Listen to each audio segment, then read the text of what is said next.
Hello, this is Ken once again from A Driver's View. Got some information I have to go over with you guys as far as your portion registration for your big truck. I got a few things that you guys will need, and I can only speak for my state, but your state might be different. But I got a few things that you guys may need. After you purchase your truck, once you buy your truck, and I hope you guys do your homework and search for good trucks. Don't get nothing that's got over 500,000 miles on it. Find low mileage trucks that you can make payments on, and it'll save you. Like a lot of them have warranties, extended warranties, and existing warranties. But find yourself a truck first. Once you find that truck, first thing you want to do is go down to the DMV and get it registered. You have to get your truck registered in your state. Second, you have to show proof of purchase of the vehicle. So wherever you buying it from or wherever you paid cash for it, you got the title and everything. You can show that you purchased it, how much you paid for it, the whole nine. Third, you're gonna have to get a heavy usage tax, which is the $22.90 for the IRS, and that's a must. That shows here, according to what I have here, the heavy usage IRS taxes for vehicles that's over 55,000 pounds gross vehicle weight, and that means with loaded or not. That means your gross weight right up and down these highways. Next, you're gonna need a UCR, which is the Unified Carrier Registration. You're gonna need that for your tractor, and that can be, like I said, for your state.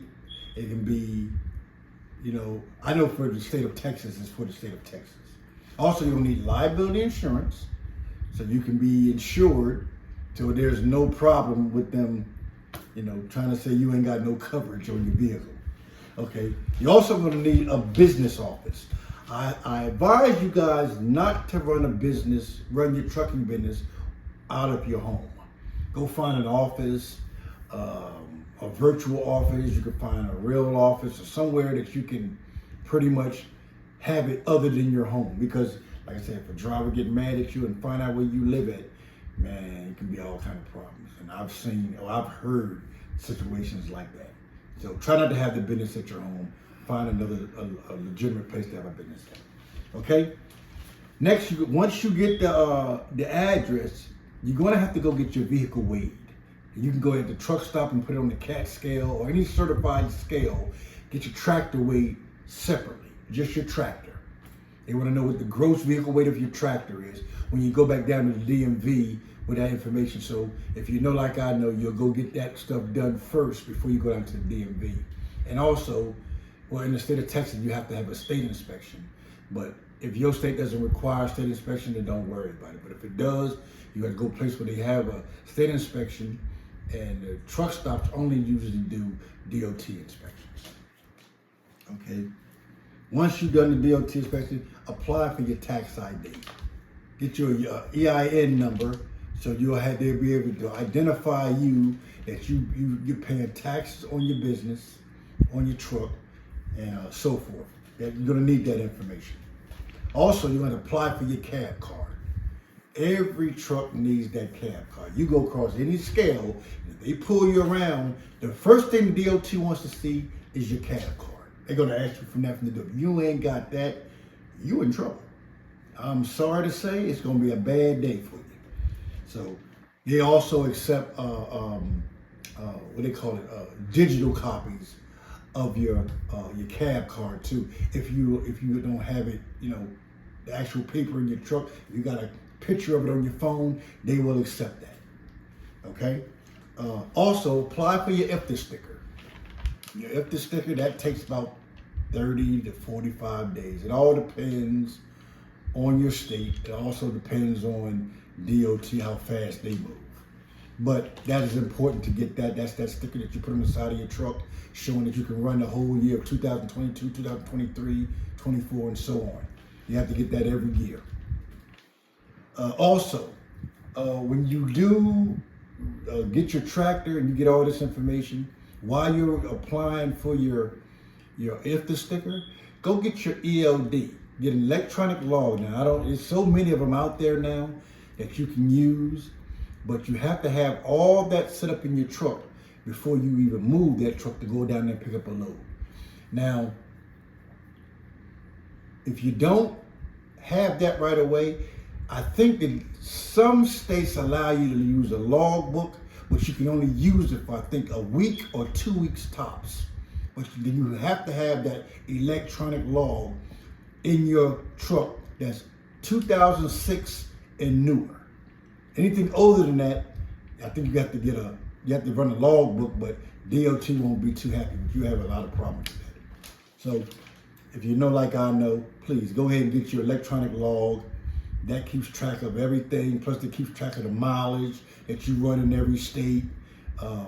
You can also put your fuel information on there, which kind of helps you, instead of saving all those receipts, take a picture and put all your information in there, and it helps you in the long run when it's time to file your taxes and everything. Okay, also, while you're sitting and waiting on your IFTA sticker, apply for your DOT decal. You know, sometimes I go to these truck stops and I see these guys get a sheet of paper and they'll write their DOT number on it and they'll tape it on their truck. That is the most raggediest, and DOT always seem to be pulling those particular people in because he think they just made it up. I mean, even though he might punch it in, or they might just pull you around the back because they feel as though he couldn't read it. You wrote it on there big, but say he feels as though, you know, I can't read that. Let me pull this guy around the back. Let me check him out. And I've seen a lot of guys with their DOT on a piece of paper and they stuck it they taped it on the side of their door. You know what I mean? And get your logo or whatever, your name of your company on the side of your door with your DOT number, your MC number, your VIN number. They usually put that on there too. You know what I mean? And that identifies. And if you can, get it done professionally. Go find somewhere that does decals and have it put on your truck professionally. This will give you less problems with DOT, other than just putting a piece of paper on your side of your door and writing your DOT and MC number and your name of your company on there. That's raggedy. That's unprofessional. I want to say hood, but we ain't gonna go that route. And that's pretty much it. That's pretty much all you're gonna need to get yourself up and rolling in your state. These are very important things. Now, like I said, I don't know, some states may require you to have your medical card. You have to have a CDL in order for you to drive now. In the state of Texas, they are cracking down on that now.